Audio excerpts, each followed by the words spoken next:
Hi నమస్తే అండి. మీ Lakshmi. Welcome to back Lakshmi Bhaskar kitchen. ఈ ఛానల్ని చూస్తున్న ప్రతి ఒక్కరికి థ్యాంక్ యూ సో మచ్ అండి. ఈరోజు మరో మంచి రెసిపీతో మీ ముందుకు వచ్చేసానండి. కొరమేను ఇగురు పెట్టి చూపిస్తానండి. కొరమేను ఇగురు ఇలా పెట్టారంటే ఆ టేస్టే వేరబ్బా.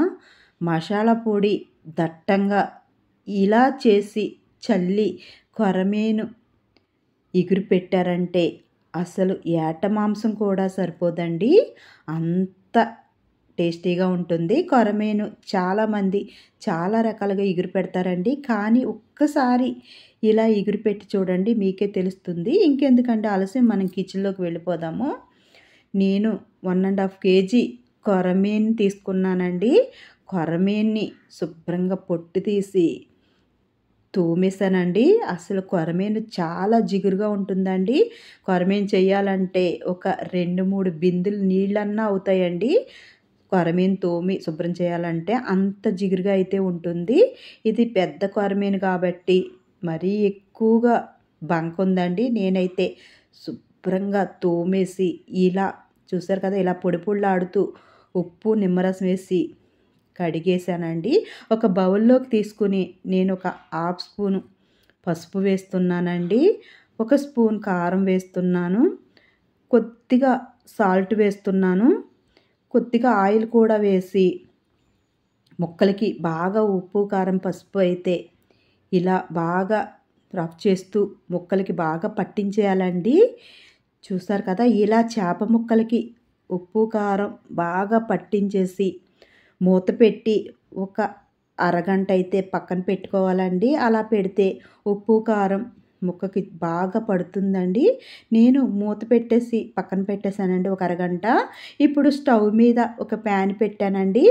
ఒక 1/2 స్పూను మెంతులు వేసానండి. మెంతులు ముందు వేసి ఏపాలండి, లేకపోతే ఏగవండి. అందుకే ఇలా లైట్గా కలర్ వచ్చేలాగా ఏపి 1 స్పూన్ ధనియాలు తీసుకున్నానండి. ఒక 1/2 స్పూన్ జీలకర్ర, ఇవి కూడా లైట్గా ఇలా కలర్ వచ్చేలాగా అటు ఇటు కలుపుతూ వేపేసానండి. ఇప్పుడు ఒక 1/2 స్పూన్ అండి ఆవాలు తీసుకుంటున్నాను. ఆవాలు అయితే వెనకాల వేయాలని, ముందు వేస్తే ఆవాలు మాడిపోతాయి. 2 దాల్చిన చెక్క, అలాగే 4 లవంగ మొగ్గ వేసి ఇదంతా కూడా లైట్గా కలర్ వచ్చేలాగా వేపేసానండి. చూసారు కదండి, ఏగిపోయిందండి. మసాలా ఇలా చేసి వేశారంటే కొరమేనులో అస్సలు టేస్ట్ అసలు చెప్పలేనండి, అంత బాగుంటుంది. స్టవ్ మీద ప్యాన్ పెట్టి ఒక 4 స్పూన్ల ఆయిల్ వేసానండి. ఒక 1/2 స్పూన్ జీలకర్ర, ఒక గుప్పుడు కరివేపాకు వేసానండి. కరివేపాకు చాలా బాగుంటుందండి. ప్రతి పోపులో కూడా వేసుకోవచ్చండి. టేస్ట్ కరివేపాకు వల్ల చాలా బాగా వస్తుంది. నేను ఒక 2 ఉల్లిపాయలు ఇలా సన్నగా కట్ చేశాను. అలాగే 3 పచ్చిమిర్చి చీల్చేసానండి. అవి ఆయిల్ వేడెక్కిన తర్వాత వేసేసానండి. పోపు ఏగిన తర్వాత జీలకర్ర వేసి ఉల్లి ముక్కలు మెత్తబడేంత వరకు కూడా అటు ఇటు ఇలా కలుపుతూ, ఉల్లి ముక్కలు మెత్తబడ్డ తర్వాత ఒక 1/2 టీ స్పూన్ పసుపు వేసానండి. 1 స్పూను అల్లం వెల్లుల్లి పేస్ట్ అండి. ఇది ఫ్రెష్గా దంచిన అల్లం వెల్లుల్లి పేస్ట్ అండి. ఒక్కసారి ఇలా పచ్చివాసన పోయేలాగా పసుపు అల్లం వెల్లుల్లి పేస్ట్ కూడా ముక్కలకి, ఉల్లి ముక్కలకి బాగా పట్టించేయాలండి. ఇలా కలుపుతూ చూసారు కదా, ఉల్లి ముక్కలు అయితే బాగా మెత్తబడిపోయాయి అండి. ఇప్పుడు కొరమేను ముక్కల్ని అయితే నేను ఉల్లి ముక్కల్లో పేర్చేస్తున్నానండి. ఆల్రెడీ ముక్కలకి ఉప్పు కారం పట్టించాం కదండి, చూస్తుంటేనే నోరూరుతుంది కదండి. కొరమేను కూర ఎంతమందికి ఇష్టమో నాకు కామెంట్ సెక్షన్లో కామెంట్ చేయండి. అస్సలు చాలా అంటే చాలా బాగుంటుందండి. ఇలా ముక్కల్ని వెనక పక్కకి ఆయిల్ పట్టిన తర్వాత ఒక్కసారి తిరగేసేయాలండి. ఇలాగా చూసారు కదా, ఉప్పు కారం వెనక్కి తిరగేసేసానండి ఆయిల్కి పట్టేలాగా. ఇప్పుడు 2 స్పూన్లు కారం వేస్తున్నానండి. ఆల్రెడీ 1 స్పూన్ వేసాను కాబట్టి సరిపోతుందండి. రుచికి సరిపడగా సాల్ట్ వేస్తున్నాను. చేప ముక్కలకి కొద్దిగా సాల్ట్ పట్టించాను కాబట్టి.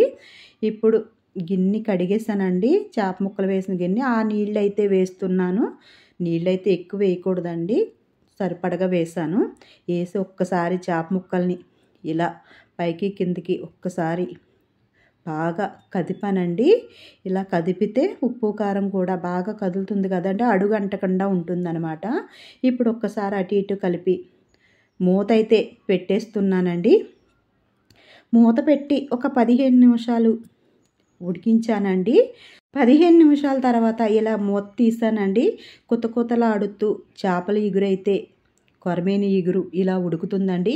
ఇప్పుడు మసాలా పొడి చేసాం కదండి, ఆ మసాలా పొడి అయితే పైన చక్కగా చల్లేస్తున్నానండి. ఇందులో మెంతులు ఆవాలు కూడా వేసాం కదండి, మొత్తం మసాలా పొడి అంతా కూడా ఇలా చేప ముక్కల పైన చల్లేసానండి. ఒక్కసారి ఇలా కదుపుతూ గరిటతో అటు ఇటు కూడా ముక్కల్ని ఒకసారి ఇలా తిరిగేసానండి. చూసారు కదా, అటు ఇటు కదుపుతూ ఒక గుప్పుడు కొత్తిమీర అండి, సన్నగా తరిగిన కొత్తిమీర అయితే వేసేసానండి. కొత్తిమీర వేసిన తర్వాత మంట ఆఫ్ చేసి మూత అయితే ఒక 5 నిమిషాలు పెట్టేస్తున్నానండి. ఇలా మూత పెట్టడం వల్ల చక్క ఆవిరికి చేప ముక్కలకి మసాలా కొత్తిమీర ఫ్లేవర్ అయితే బాగా అయితే పడుతుందండి. అందుకే నేనైతే మూత పెట్టేసి ఒక 10 నిమిషాల పాటు పక్కన పెట్టేస్తానండి. ఇప్పుడు నేను ఒక బౌల్లోకి సర్వ్ చేసేసుకుంటున్నానండి చేప ముక్కల్ని. చూసారు కదండి, చేప ముక్కలు అయితే ఎంత బాగా ఉన్నాయో చూసారా. కొరమేను ముక్కలండి ఇవి. టేస్ట్ అయితే చాలా బాగుంటుందండి. ఇలా మసాలా పొడి చేసి కూర వండితే గనక ఆ టేస్ట్ అస్సలు మాటల్లో చెప్పలేమండి. మటన్ కూర కూడా సరిపోదండి, అంత బాగుంటుందండి. వేడి వేడి కొరమేను కూర అయితే రెడీ అయిపోయిందండి. నేనైతే టేస్ట్ అయితే చేసేసానండి. చాలా అంటే చాలా బాగుందండి. ఈ వీడియో మీకు నచ్చితే ఒక లైక్ చేయండి, మీ ఫ్రెండ్స్కి మీ ఫ్యామిలీ మెంబర్స్కి షేర్ చేయండి, నా ఛానల్ని సబ్స్క్రైబ్ చేసుకోండి. Thank you for watching.